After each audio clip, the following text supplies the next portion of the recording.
अलैक्म जी। मुसाफिर पहुंच चुका है मुनोड़ा साहिल पे।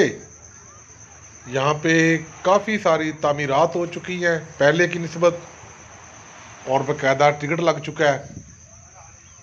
यह खूबसूरत समंदर, रेत, ये ख़ासकर उन लोगों के लिए जो समंदर को पसंद करते हैं। मैं आपको समंदर के थोड़ा नज़दीक लेके चलता हूँ ताकि आप समंदर की, पानी की, हवा की और जो यहाँ का कुदरती माहौल है उसका मज़ा उठा सकें।